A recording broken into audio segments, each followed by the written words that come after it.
Global happenings today. We communicate, we analyze global news. Stay tuned. Hello, beautiful people. Welcome to Global Happenings today. Some days back, some statement was credited to Olowo of Iwo land, saying that he doesn't believe so much or have such great confidence in Igbo presidency, only on the grounds that the Ndigbos do not allow other Nigerians to exercise their franchise of owning land, especially in Southeast.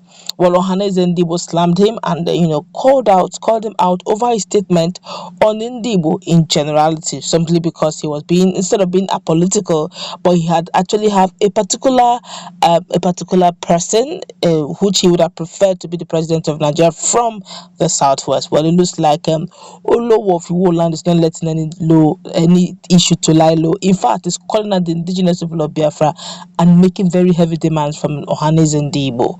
Well, before we go into the newspaper to find out this drama that is about to play out, I'd like you to subscribe to our channel by clicking on the red subscribe button beside it. You'll see bell notification icon. Please go ahead, click on it to get notified as soon as we update our channel on YouTube. Well, the Olowo of Iwo Oba Abdul Rashid Adewale Akambi has again accused the Southeast of engaging in self-inflicted punishment in a united Nigeria. This is as the monarch also called on the indigenous people of Biafra, otherwise known as IPOB, to sheathe their sword and embrace one Nigeria. The Iwo monarch, who was reacting to the response of Ohaneze Ndigbo to his earlier statement on why he would not support an Igbo presidency, demanded that the Pan-Igbo group should tender an apology to the throne of Olowo. The reason for the apology, Oba can be explained, was because the conclusion of Ohaneze Ndigbo was a hasty and unguarded vituperation, citing that no monarch felt the pains of Ndigbo like he did. He also asked the Ohaneze Ndigbo to read more about his activities before jumping to the media. Maintaining that his message was to their advantage, the traditional ruler held that they should see it as such. In his words, and I quote him, "I want to challenge the Igbos further to name a monarch outside the Southeast who has ever dressed like an Igbo king. I remain an Oba. I'm very committed to the unity and oneness of Nigeria. The Igbos should act more, talk more, and do more on the unity of Nigeria instead of their vituperation against an unrepentant preacher and promoter of one Nigeria. I was the first monarch outside the Southeast to visit Innocent Manufacturing Company, owned by an Igbo man, Innocent Chukuma, and the only Nigerian monarch using an Innocent vehicle, which I bought in January 2018.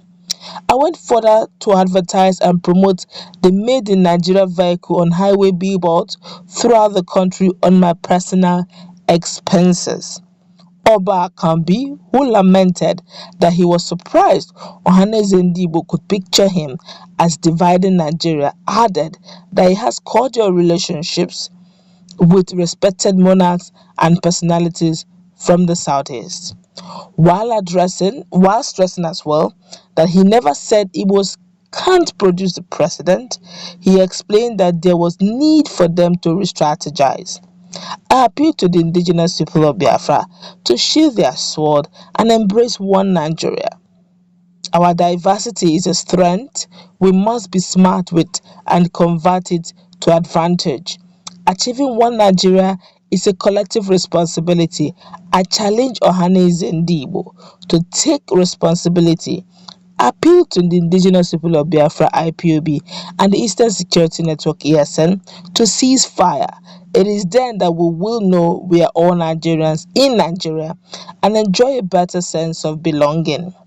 The stakeholders in the zone should address the subject to promote mutual coexistence. People should be allowed to go to work and transact business. Sit-at-home order will do more harm to the people's means of survival. Secession is an abstract concept in modern Nigeria," he added. The Iwo monarch had in an earlier statement declared that he cannot trust any Southeasterner to be the president of Nigeria. It was also reported that his stand is coming at a time the Southeast is demanding for a Nigerian presidency of Igbo extraction on the basis of equity.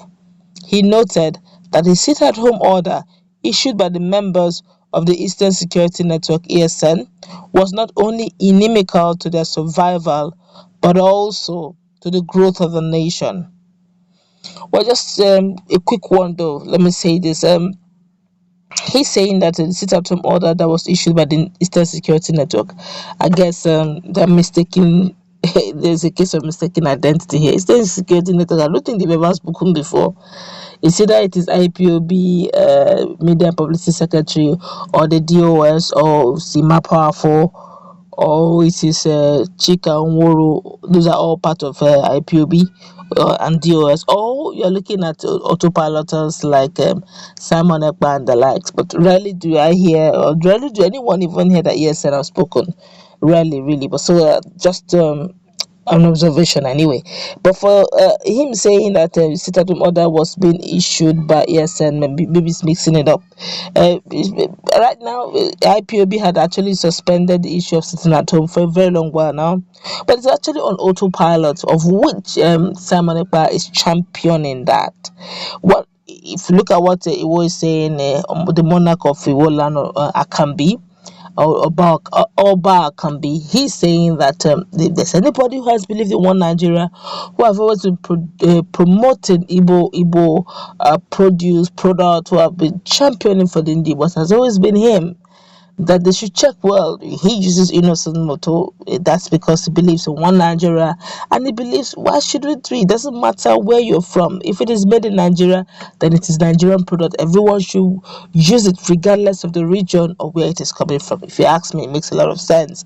But saying that he does not believe in the presidency from Southeastern extraction, honestly, is like stylishly demarcating Ndigbo. Yes, there's something he's saying, and which, of course, unfortunately, rubs in the faces of as many people, whether you want to accept the truth or not. Is the fact that, in as much as sit at home is ongoing, and the governors, the stakeholders, the apex socio-cultural group of Ohaneze Ndigbo cannot control it, it's assumed that they may not be able also to control whatever diversity that they will encounter as the number one president of Nigeria. Don't also forget, if you want to go by that, then you will agree with me that what is good for the goose should also be good for the gander.